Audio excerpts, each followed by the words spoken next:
The coffee shop barista's smile faded as my card was declined for the third time. Behind me, the morning rush grew restless. Suits checking phones, students shifting laptop bags, the collective impatience of a city that never slowed down. "Try this one," I said, sliding my backup card across the counter. Declined. Heat crept up my neck as I fumbled for cash that wasn't there. The barista, a kid with kind eyes and purple hair, quietly handed me the coffee anyway. "Pay it forward," she whispered. I stumbled onto the sidewalk, phone already buzzing with notifications. My banking app showed a balance that made my stomach drop.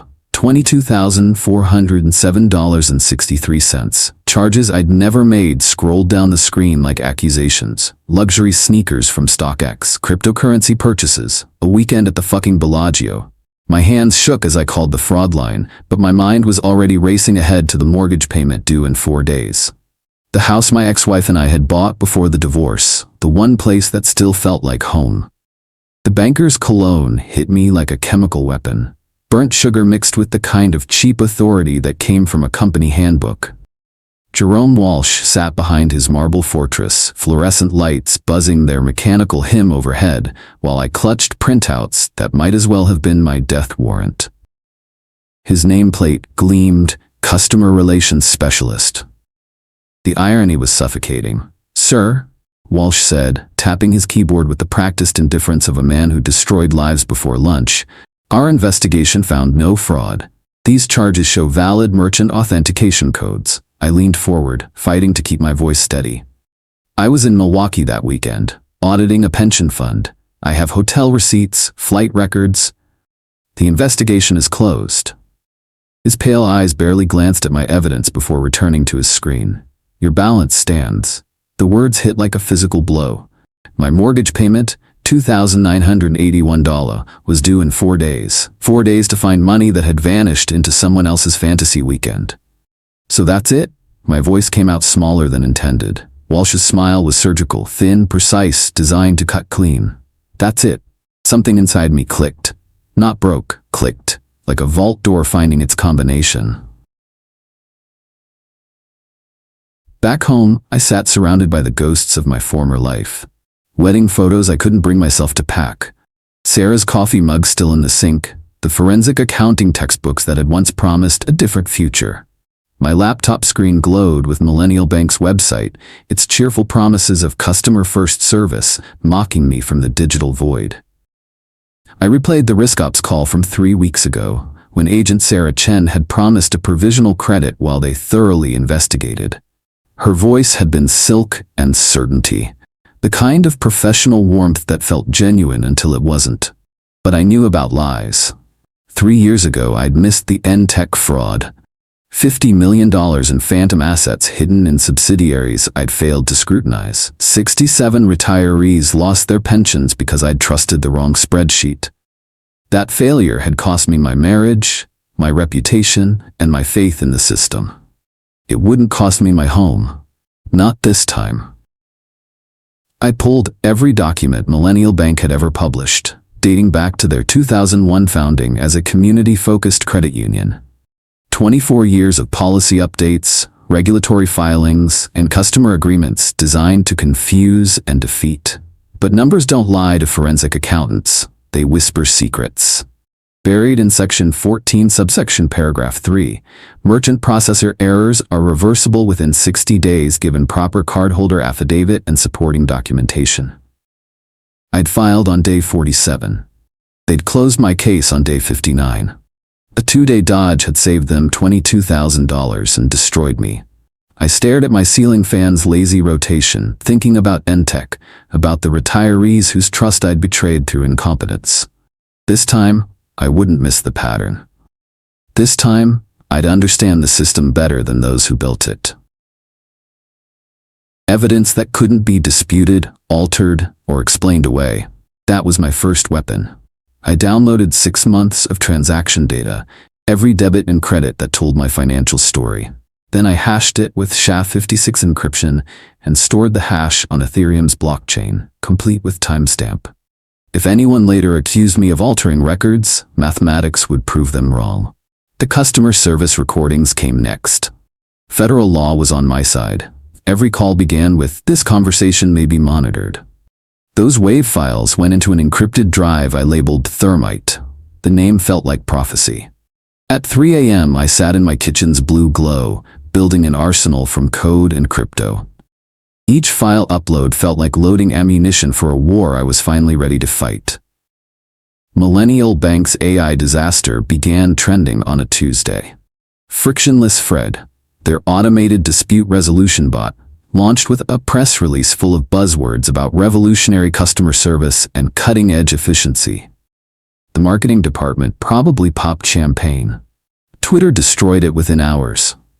A college student named Maya Chen live-streamed her locked account, $14,700 in tuition funds frozen because Fred flagged her Venmo rent split as suspicious money laundering activity.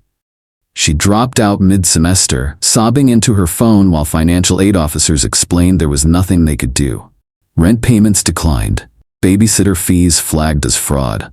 A veteran's disability check held for review while he faced eviction. The hashtag Millennial Bank fails exploded across social media like wildfire in drought season. Stock price plummeted 9% in a single day. CNBC ran segments. Senators issued statements. I watched from my living room, savoring their chaos while building my strategy. The bigger their fire, the less they'd notice my smoke. Money laundering. Claire Lee's text arrived at 11:47 p.m. Still moonlighting in distressed debt? We met at Akira's, a basement ramen shop that existed in the liminal space between legitimate business and money laundering front. Claire's glasses fogged as she leaned across the cramped table, her voice dropping to conspirative levels. I left BlackRock, she said, slurping noodles with the enthusiasm of someone who'd been eating boardroom catering for too long. Launched Crowbar Capital. We acquired delinquent consumer portfolios the debt banks dumped for pennies. I tasted miso, salt, and the first metallic hint of opportunity. There's an auction Friday, she continued. Want in? Only if millennials selling. Her grin was predatory, all sharp edges and calculated risk. They are. 12.3 million face value. Reserve price, 18 cents on the dollar. Heat bloomed behind my eyes, not anger this time, but something colder, something surgical. Send me the data room access. At 2:17 a.m. 117 of the debt portfolio made my blood stop. Loan of $5,558,743, Marcus Reed, $307,211 principal, 4.9% APR, 27 years remaining. My mortgage, my life, my home. Because I'd missed that single payment after their fraud charges, Millennial Bank had quietly bundled my debt into their disposal file. They were literally trying to sell my financial soul to vulture funds, who'd squeeze every penny from my corpse. The irony was beautiful in its cruelty.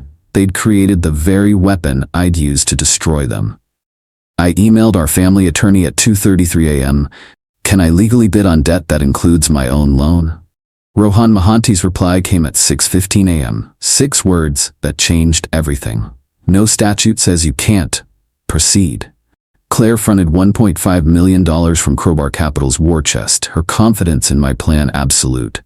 You found patterns in Entech that nobody else saw, she reminded me.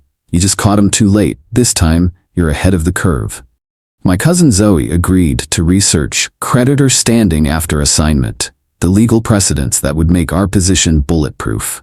She'd been underestimated in every law firm she'd worked for, her brilliant mind dismissed by senior partners who saw only her age and gender. Pete Packet Nguyen rounded out the team. My college roommate evolved from computer science student to digital ghost. His mission? Scrape bankruptcy court dockets to build a comprehensive map of every address in Millennial's portfolio. Rohan would handle the legal framework, ensuring every move was unassailable in court. 4 minds, 1 objective: buy the bank's skeletons and dance in their bones. Packett's anonymous Twitter account started small, a few screenshots of Fred's failures, some graphs showing dispute denial rates. But social media has its own physics. Righteousness plus algorithm equals exponential growth. Millennial Bank fails metastasized across platforms within 48 hours. TikTok videos of teenagers trying to buy lunch with frozen accounts. LinkedIn posts from business owners whose payroll was held hostage by AI suspicion. Reddit threads dissecting the bank's customer service transcripts like crime scene evidence. 612,000 retweets. International coverage. Regulatory agencies launching investigations. I stayed ghost silent, but each notification felt like thunder building toward lightning. Millennials' stock became a barometer of mounting crisis. Every percentage point drop a small victory, proving that truth had weight in the market. The beautiful part was watching them fight shadows while missing the real threat, sitting 3 rows behind them. Elthich. The manila envelope slid under my door on auction eve, expensive paper announcing its seriousness before I read a word. Notice of intent to foreclose, payment in full. $392,876.54 with penalties and fees, due within 10 days of receipt. Tara Carter, VP of Collections. I laughed. A dry bark that echoed in my empty kitchen. They were so focused on their public relations wildfire that they couldn't see the controlled burn I'd set directly beneath their feet. Tomorrow, they'd be foreclosing on themselves. Claire's converted warehouse office felt like a bunker the night before D-Day. Exposed brick walls lined with case files, floor-to-ceiling windows overlooking the city's glittering corruption, the smell of coffee and determination heavy in the air. Zoe spread legal precedents across the conference table like tarot cards. Castellanos v. First National, 2019, she announced, her voice carrying the quiet confidence of someone who'd found the smoking gun. A debtor successfully purchased his own loan at auction, then forgave himself the debt. Court upheld his standing. Packett's laptop screens showed real-time social media monitoring. Tasha Millennial Bank fails trending in 18 countries. Their stock down another 4% in after-hours trading. Tomorrow's board meeting should be interesting. Rohan reviewed our bidding strategy one final time. Remember, you're not just buying debt, you're buying the right to stand where the bank stood, with all the power that position entails. Claire raised her coffee mug. To David versus Goliath. To preparation, I corrected, thinking of the retirees I'd failed at NTech. David won because he understood physics better than Goliath understood armor. The auction house was corporate purgatory. Beige walls, fluorescent lighting, industrial carpet that absorbed both sound and hope.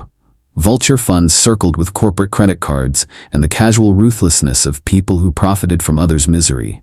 Tara Carter led Millennial's delegation from the front row, her navy suit radiating the kind of authority that came from never having her own card declined. Blonde hair pulled into a power bun designed to intimidate, manicured fingers that had signed thousands of foreclosure notices. I sat 3 rows back, camouflaged behind new glasses and a thrift store suit that made me invisible among the other desperate bidders. They didn't recognize the predator wearing praise clothing. The auctioneer worked through portfolios with mechanical efficiency. Credit cards, auto loans, student debt representing thousands of shattered American dreams sold to the highest bidder. Then came Lot 5. Bookmark, ladies and gentlemen, Lot 5.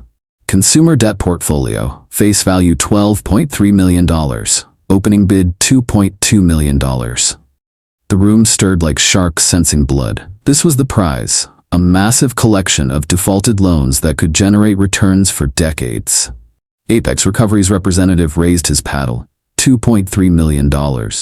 Claire caught my eye, nodded once. This was it, months of planning crystallizing into a single gesture. I raised my paddle. $2.4 million. Silence. 10 seconds that felt like 10 years while Apex Recovery calculated whether the prize was worth the price. He shook his head. Going once. The auctioneer called. Tara Carter's face was draining of color as understanding dawned. Going twice. I held my breath, watching 20 years of mortgage payments hang in the balance. Sold. Lot 5 to bidder 47 for $2.4 million. In that moment, Millennial Bank legally transferred ownership of my mortgage and 19,999 other debts to Reed & Lie Holdings, LLC. Their foreclosure cannon had just fired a blank. Mart, AC? 3 hours of paperwork. Signatures, wire transfers, legal documentation, transforming debtors into creditors with the casual bureaucracy of corporate America. As I signed the final ownership transfer, Tara Carter approached with the careful steps of someone walking across breaking ice. You. she said, her voice tight with controlled fury and dawning recognition. You're Marcus Reed, loan 538-743. Was, I corrected, tucking the ownership documents into my briefcase. Now I'm your creditor. This is illegal. Manipulation. Market abuse. It's capitalism, I interrupted. The same system you used to steal $22,000 from me. The same system that would have taken my home next week. She stared at me with the expression of someone whose worldview was collapsing in real time. We'll fight this. Legal challenges, regulatory complaints. Good luck, I said, walking toward the exit. You'll need it. Behind me, I heard her phone buzzing with what I assumed were increasingly frantic calls from her board of directors. Bookmark VS2YN. 48 hours later, an unexpected email appeared in my inbox from Jerome Walsh, the cologne-wearing banker who'd started this whole war. Mr. Reed, I've been following your story. I resigned from Millennial Bank. Couldn't continue being part of a system that treats customers like you so unconscionably. I'm now working with Consumer Justice Alliance, using my insider knowledge to help people fight back. I hope you can forgive my role in what happened. I stared at the screen, remembering his thin smile and casual dismissal. People could change, apparently. I typed back carefully. Thank you for reaching out. We can always use allies who understand how the system works from the inside. But something felt off. The timing was too convenient, the contrition too practiced. I forwarded the email to Packet with a single word: verify. His response came back within hours. Bank access logs show Walsh viewed your purchase records yesterday. He's still employed. This is a setup. My blood went cold. They were using my own capacity for forgiveness against me. Tara Carter's blocked number lit up my phone at 3:47 a.m. We need to talk, she said without preamble. I'm listening. Not over the phone, my office. 1 hour. I almost laughed. I don't think so. You can say whatever you need to say right now. Silence stretched between us, heavy with shifted power dynamics. We'll repurchase the portfolio, she said finally. Full price plus 15%. No. 25%. No. What do you want? This was the moment I'd been building toward since that first day at Walsh's marble counter. I pulled out my handwritten list, demands crafted over weeks of sleepless nights. 4 things, I said. Full forgiveness of my mortgage, reversal of disputed charges for every customer denied under Clause 14B, a public apology acknowledging systemic failure, and a $5 million donation to Clean Slate for medical debt relief. That's extortion. It's justice. You have 12 hours to decide. That's not enough time. Then you have 6 hours. Keep talking and it'll be 3. I hung up, adrenaline coursing through my veins like electricity. They caved in 8 hours, but the victory felt hollow when Packet's encrypted message arrived. Walsh leaked your personal info to Millennial. They're going after your cousin. Zoe's panicked call came minutes later. Marcus, they're auditing my law firm, some bogus ethics complaint about conflicts of interest. They're trying to destroy my career. The rage that filled me was different from before, colder, more focused. They'd crossed a line from corporate warfare to personal vendetta. Don't worry, I told her. I have insurance. I pulled up the blockchain records, the encrypted call transcripts, the digital paper trail that proved Walsh's ongoing employment and information sharing. Then I made a call to Senator Elizabeth Warren's office. I have evidence of financial retaliation against a Senate Banking Committee investigation source, I said to her chief of staff. Are you interested? The Banking Committee hearing was supposed to be my victory lap, a chance to explain how I'd turned corporate predation against itself. Instead, it became an ambush. Senator Richard Braun, his campaign finance records heavy with banking industry donations, came out swinging. Mr. Reed, isn't it true that you altered transaction records to support your fraudulent claims? The gallery murmured. Cameras focused. This was the moment they'd been planning. Destroy my credibility on live television. I leaned into the microphone, thinking of the blockchain timestamps I'd created months ago. Senator, I'm glad you asked that question.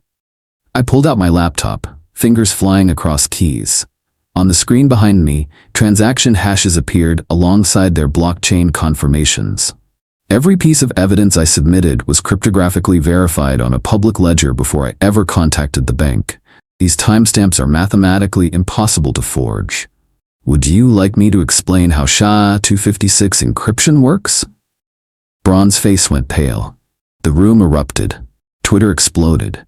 Within minutes, #blockchain justice was trending worldwide. Senator Warren leaned into her microphone. Mr. Reed, how long have you been planning this presentation? I smiled, thinking of those sleepless nights in my kitchen, building digital fortresses while the bank slept. Since the moment they told me, that's it, Senator. Preparation is the only weapon the powerless have against the powerful. Walsh's second email arrived that evening, but this one was different. Desperate. They know I contacted you. They're going to fire me and destroy my reputation. I have information about systematic fraud, not just your case, but thousands of others. Wire transfers to offshore accounts, executive bonuses tied to dispute denials. Help me, and I'll give you everything. I stared at the screen, weighing redemption against revenge. Claire's voice echoed in my memory. Sometimes the best victories transform enemies into allies. Meet me at Akira's tomorrow at midnight, I typed back. Come alone, bring everything, and pray I'm feeling forgiving. The basement ramen shop felt different at midnight, shadows deeper, stakes higher. Walsh sat across from me, looking like a man who'd seen his own grave. I was just following protocols, he said, sliding an encrypted drive across the table. But the protocols were designed to steal. Bonuses for denying claims, quotas for customer rejections, artificial intelligence trained to find excuses rather than solutions. I examined the drive. Why should I trust you?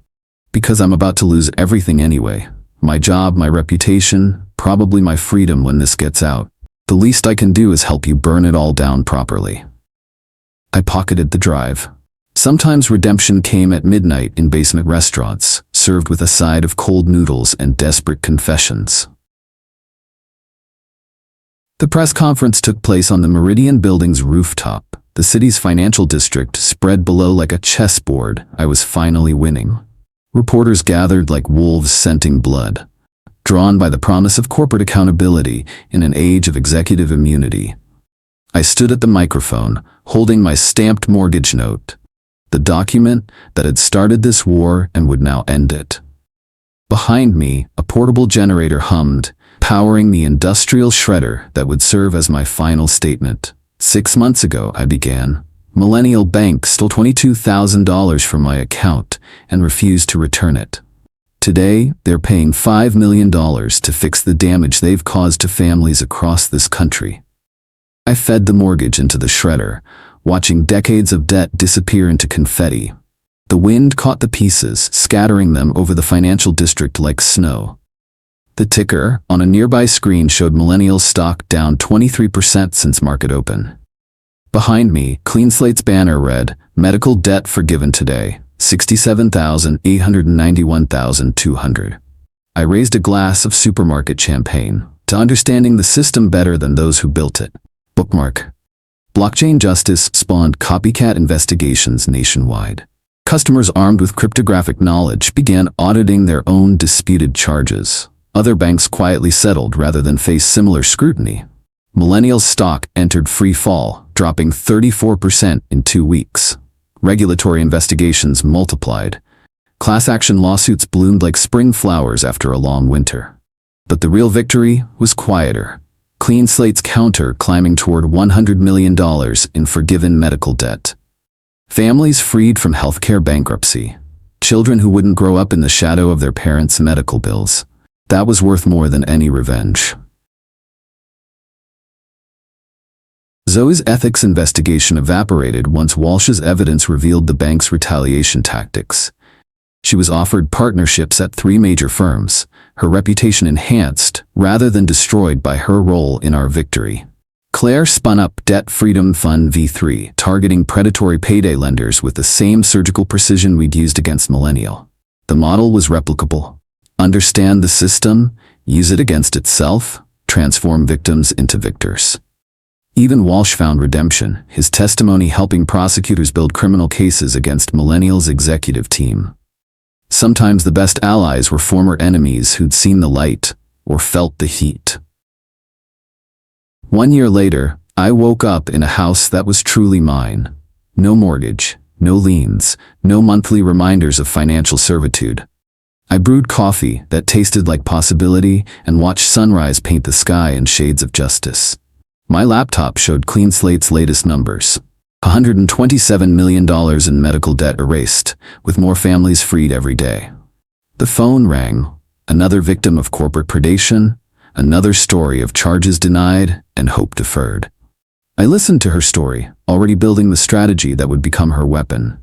My living room wall displayed a framed printout of my blockchain transaction hash, the cryptographic proof that had started this revolution.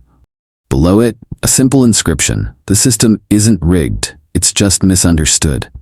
The banker's cologne had smelled like burnt sugar and cheap bravado, but victory smelled like justice served with mathematical precision.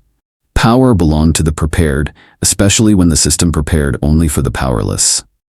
And I was always prepared.